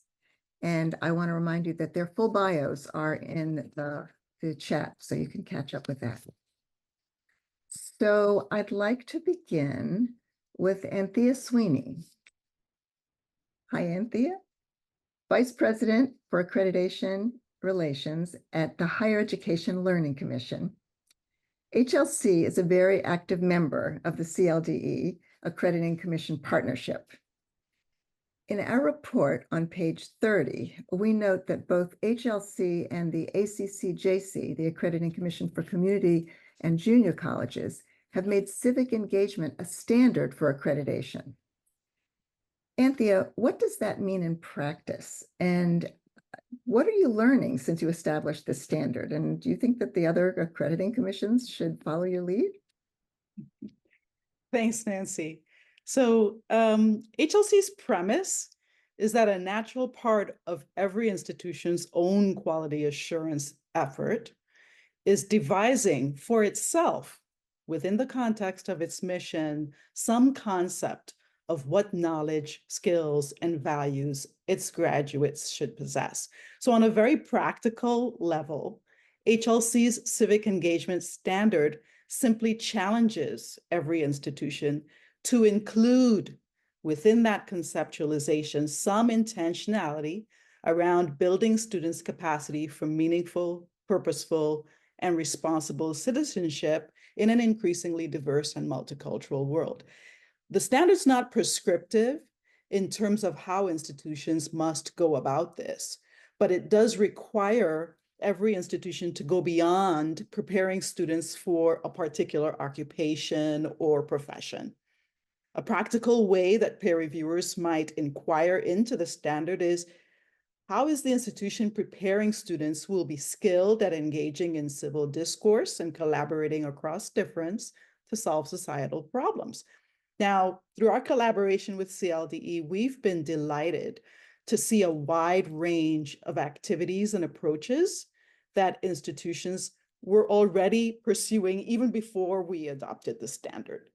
After we distributed CLDE's learning framework and surveyed our institutions, we found that just under 50% of respondents would meet the definition of full participation institution, or otherwise they had impressive activities going on. And that doesn't even include institutions from which we might need more information.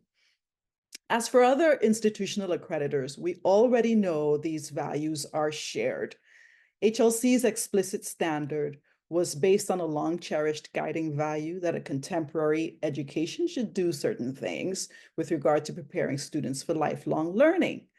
But And I suspect this is equally true for other institutional accreditors.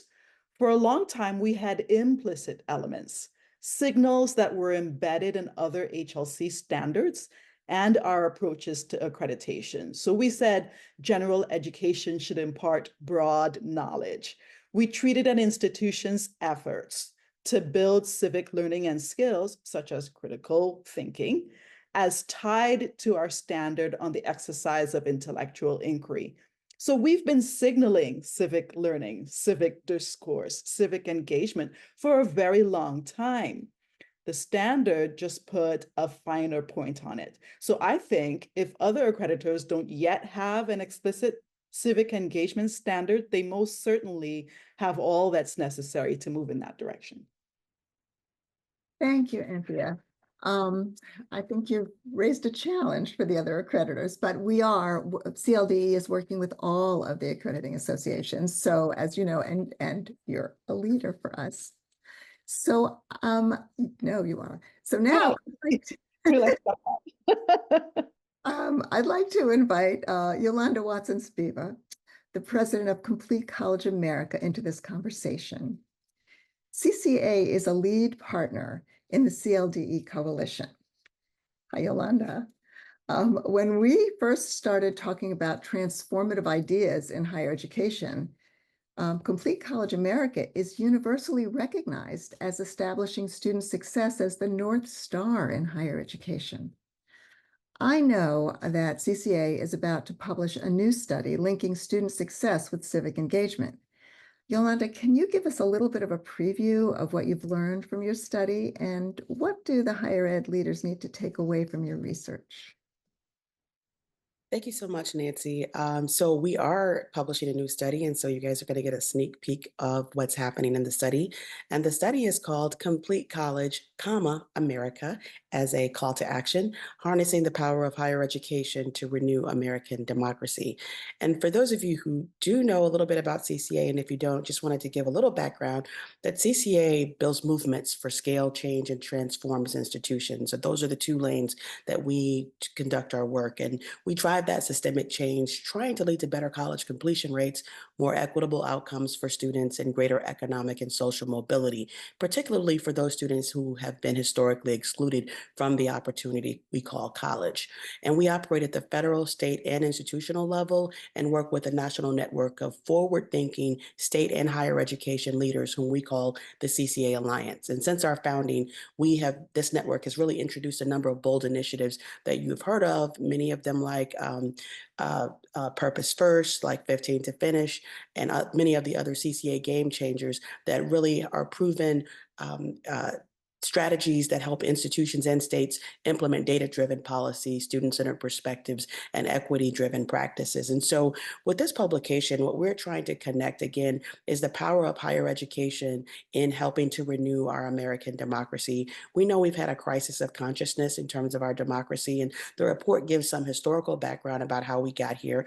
And it didn't start with higher education. There were structural inequities in our country, in the United States, that basically led to, when colleges were founded in the United States, those things ported over into the collegiate realm. And so we've had a little bit of an interesting history, a give and take in terms of how we've created opportunity, but also withheld opportunity created opportunity for some and withheld opportunity from others. And so we grapple with this in the report, but also say that higher education can still be the solution to what ails us and some of the issues facing American democracy and some of the challenges that are plaguing our higher education system. We believe the crisis that faces our democracy and those challenges plaguing the system are actually two sides of the same coin.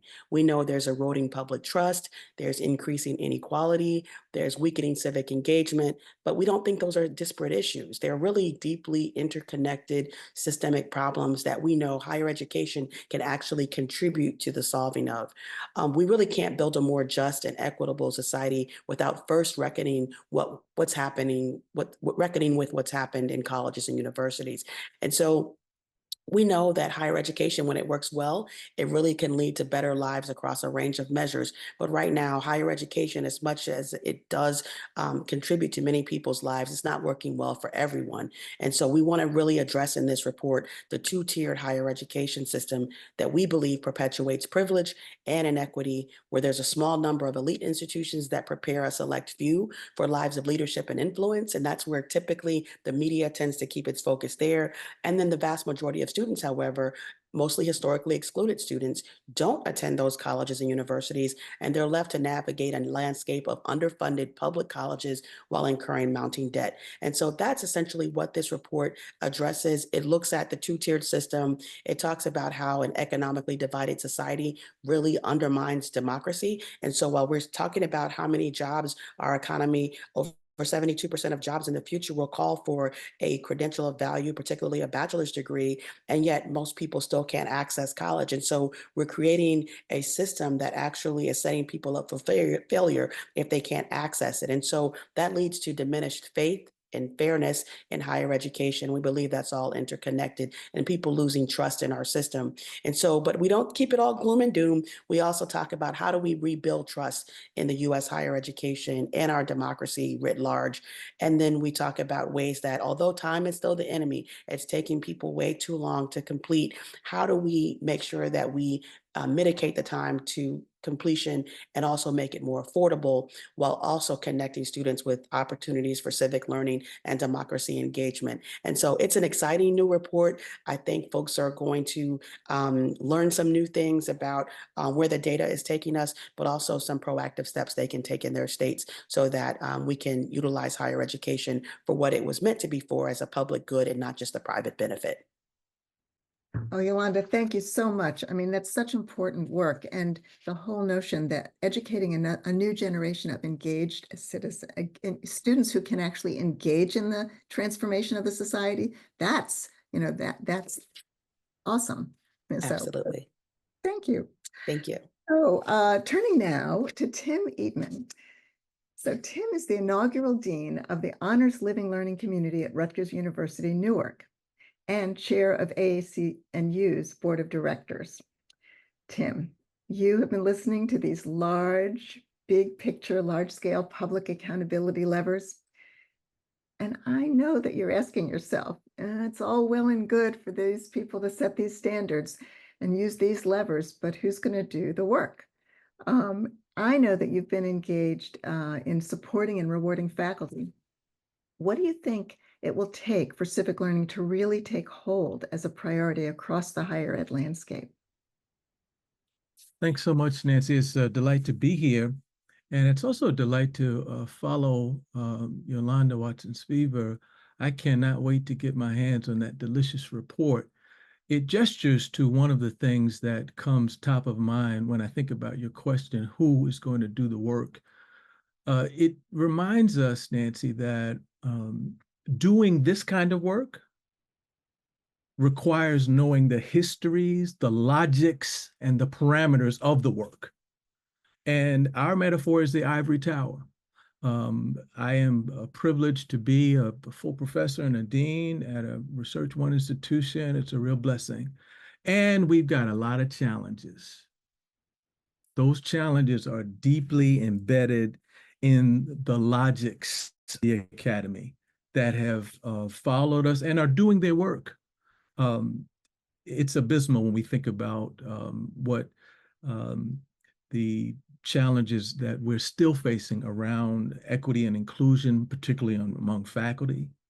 And so how are we going to be able to really hone in on this work, Nancy, unless we're paying attention to what it means to rupture the entrenched dysfunction of the systems that just work as they were planned to work without calling them out?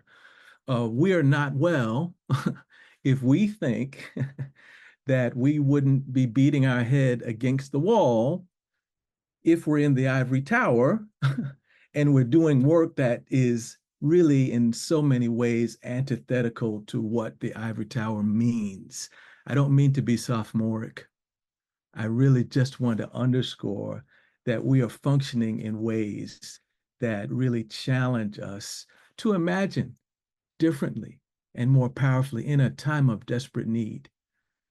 I want to be very clear. My story is not possible without higher education. My granddaddy couldn't have a library card legally in this country.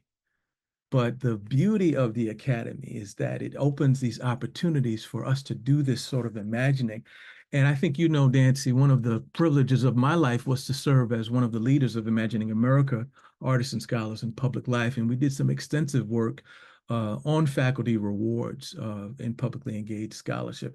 And I believe that civic engagement, Nancy, hinges on publicly engaged scholarship and community engaged work. It evokes a kind of an interdisciplinarity. It evokes a kind of a rebuke of the logic of extraction and, you know, hyper hierarchy and, you know, the things that are so common in the way that we think about the academy. It's also why I'm delighted to be working so closely with AAC&U, you know, on the project of advancing the democratic purposes of higher education by promoting equity, innovation, and excellence in liberal education. These things come together. We know that students really need to have these sorts of opportunities to be in experiential spaces.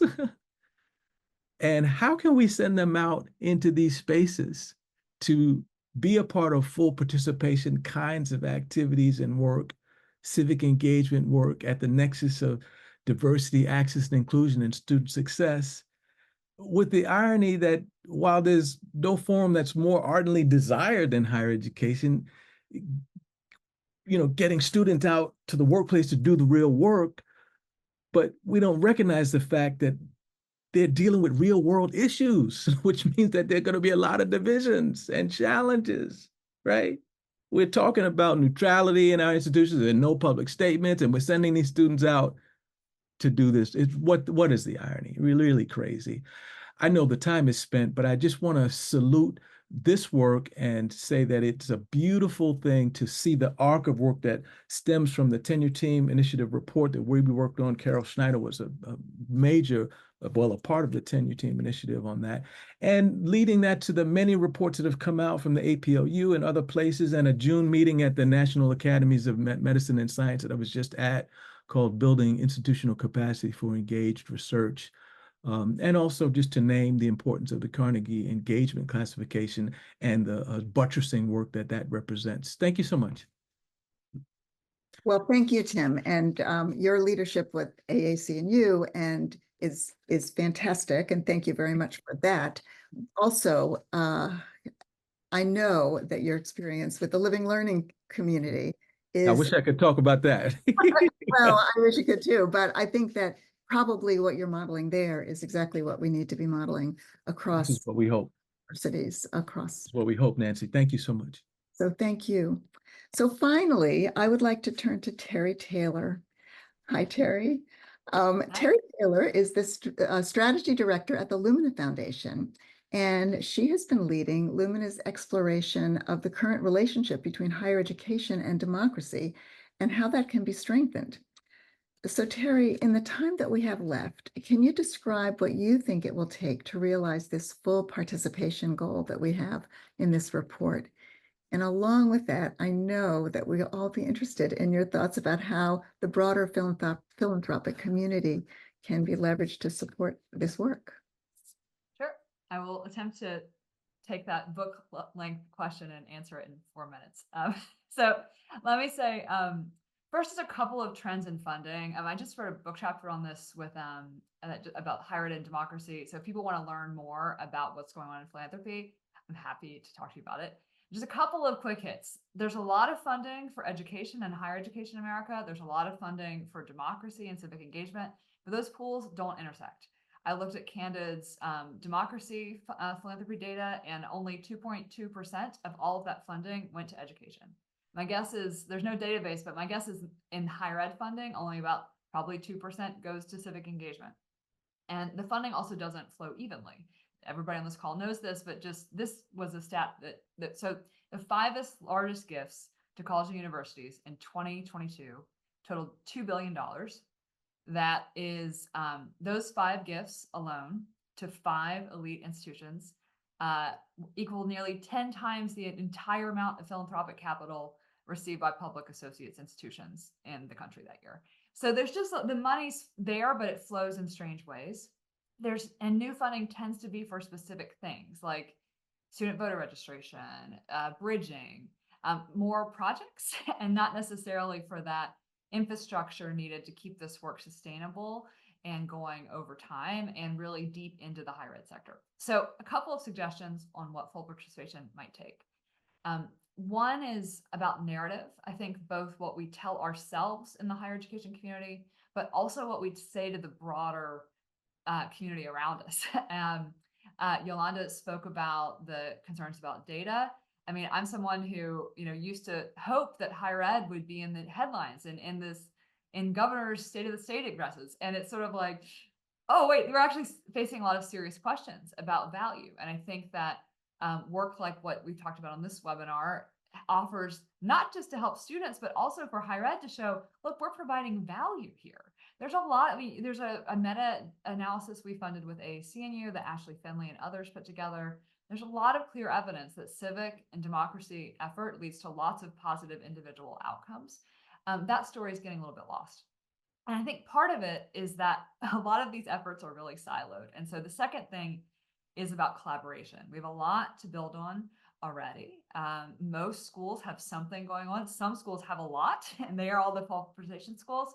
But it's usually open to students who have the time or inclination to participate. There's not a lot of efforts happening across campuses, particularly folks who are dealing with challenging political environments that we've seen in the chat. And so I think we're trying to figure out how can we help with that. Candidly, philanthropy has a lot of work to do here too.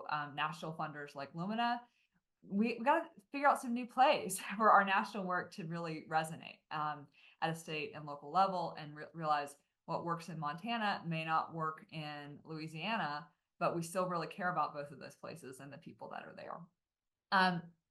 Third thing, the time, resources, and space for underrepresented sectors and students. I'm talking about community colleges, I'm talking about minority serving institutions, rural and non-urban schools. That same study I mentioned, only I think 11% of the 56 studies actually disaggregated by race.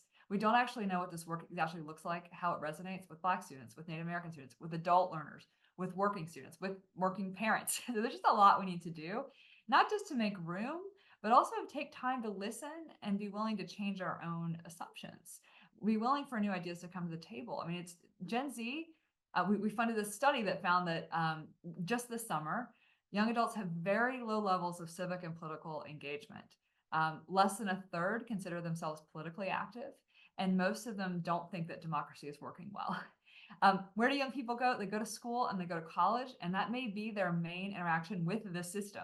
So we have to think hard about what that responsibility means. And I'm really excited to hear about so much of what's happening.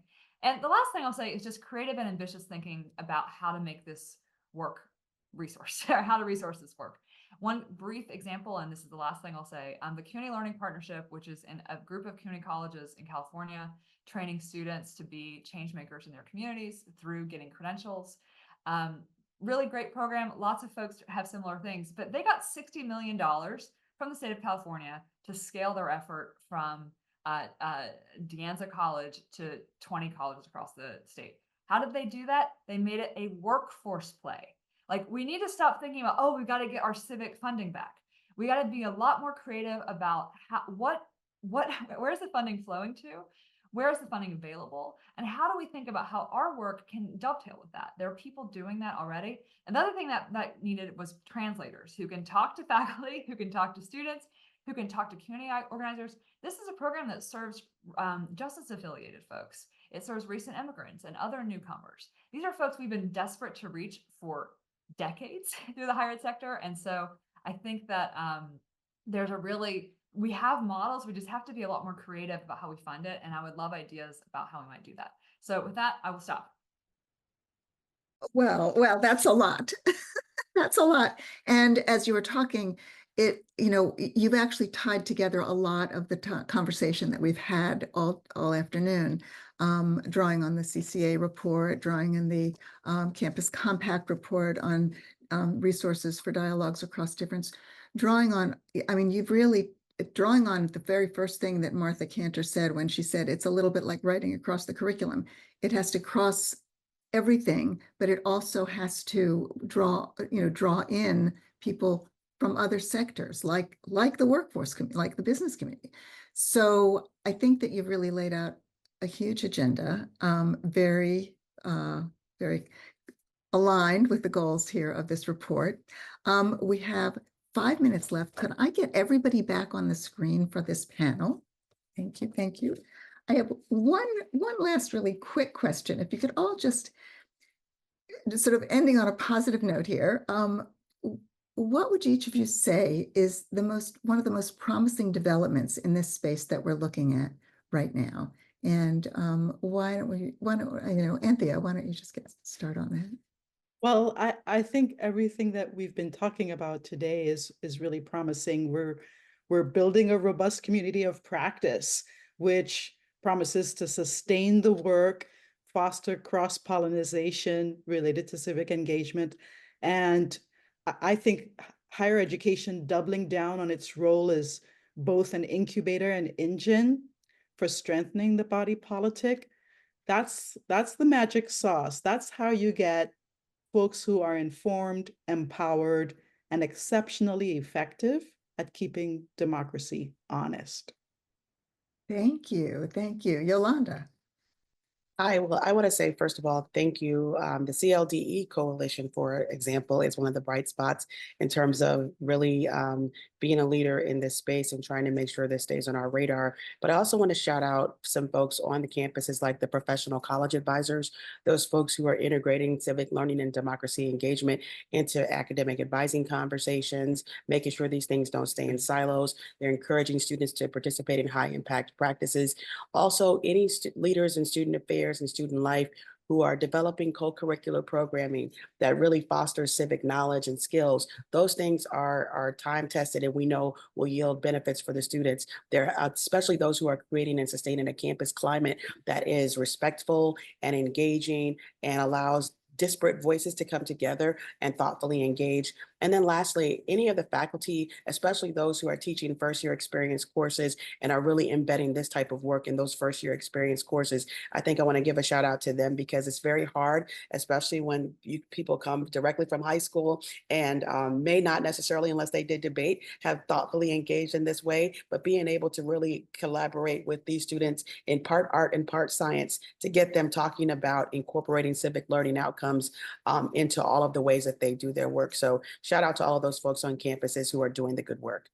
Oh, and I so appreciate you bringing the co-curricular student affairs together with the academic affairs. Thank you for doing that. Tim, a quick. I ran over Nancy from convocation just a few hours ago, for an hour ago. And I sat there listening to the stories of these young people here in the city of Newark who see our institution as a place where they're welcome, and my heart, it gets a special kind of energy in it because I know that when they go into the community to do the work, they're not going into the community. They're going to their synagogue and to their mosque and to their church, and they're working with the civic organizations that have given them nourishment in their lives. And I'm so proud that this coalition has the effrontery to not disparage community organizing ethics and approaches for the work. This is some culture shifting work, and it requires that kind of insistence on rebuking the solipsism of the academy and looking to a sort of a deeper way of engaging. Great perspective. Thank you. Terry, last comment? I think it's that our sector is large. We're in every community in the country. This work is why I think a lot of people wanted to be faculty members, wanted to be advisors, wanted to get skills and training to be able to go serve their families, their communities. So I think the motivation is there. It's more like, how do we create the conditions? And there are so many folks working for that. And there's something everybody could do tomorrow, and it would make things a little bit better. That's how America's gotten better for our whole history, actually. And we're in another moment of change. That's scary. And we also need to communicate to students, that's a moment of opportunity to create something new. So how can we help empower that? How can we help incubate that? And folks like Tim Eatman are leading the way on the ground. So thank you so much for including me. Well, I want to thank the panel. I mean, individually, you're terrific. Together, you were fantastic. Terry, Anthea, Yolanda, Tim, thank you all so much. And thank you to everyone who joined in on this webinar today, this afternoon. I want to remind you that the second part of this webinar is October 1st, same time, same place. If you're registered, you'll get a notice about the October 1st second launch part 2. And if this was about the what and the why of the report, Every Student, Every Degree, on October 1st, we're going to talk about the how, and we're going to have additional opportunities for you to engage in that and a lot more conversation. So thank you all for being here and have a wonderful afternoon. Bye.